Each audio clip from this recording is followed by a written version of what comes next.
बिस्मिल्लाहिर्रहमानिर्रहीम। अस्सलामुअलैकुम। Welcome to kitchen with Tasneem. आज हमारे किचन में जो रेसिपी बनाई जा रही है वो बहुत ही शानदार है, वेजिटेबल स्पाइसी पास्ता। तो आइए फिर इसके इंग्रेडिएंट मैं आपको बताती हूँ। 250 ग्राम मैंने पास्ता लिया है जो कि इस शेप में है, और इसके अंदर सोया सॉस जाएगा 1 टेबल स्पून, और 2 टेबल स्पून इसके अंदर लेमन जूस जाएगा।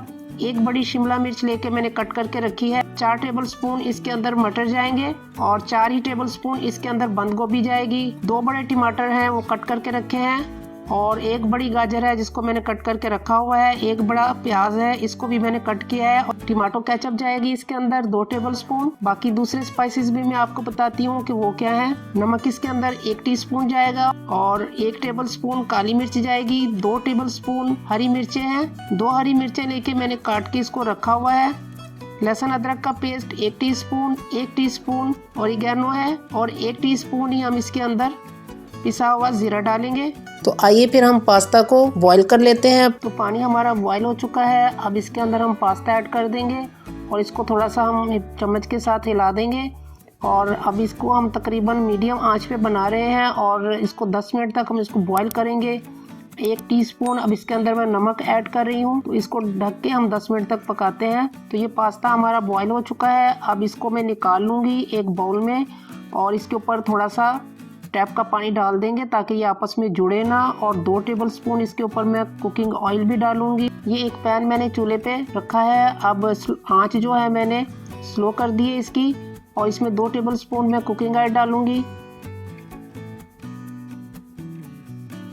1 टीस्पून लहसुन अदरक का पेस्ट डाल दूंगी, और इसको थोड़ा सा हम भून लेंगे। और जैसे ही ये थोड़ा सा भून जाता है तो फिर इसके अंदर अब हम प्याज ऐड कर देंगे।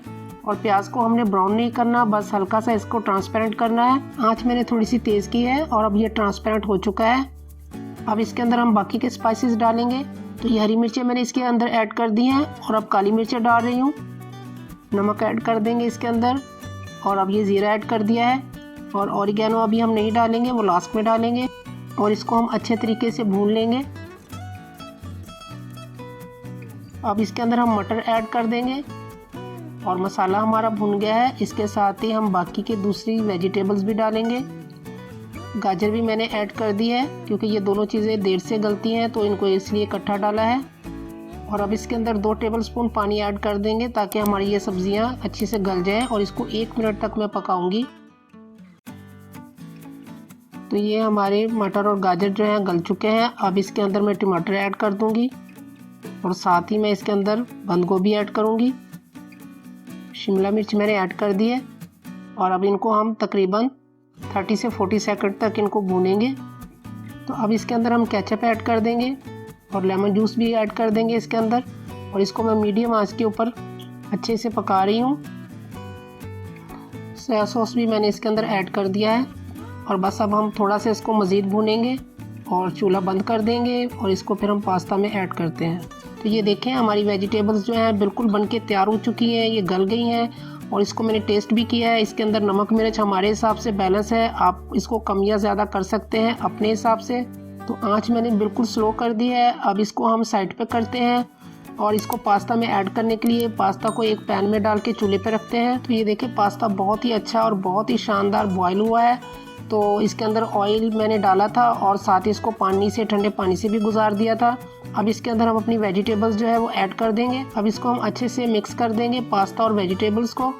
और अब मैंने आंच बिल्कुल स्लो रखी हुई है, और बस अब ये तैयार हो चुका है। अब लास्ट में हम इसमें ऑरिगेनो भी ऐड कर देंगे।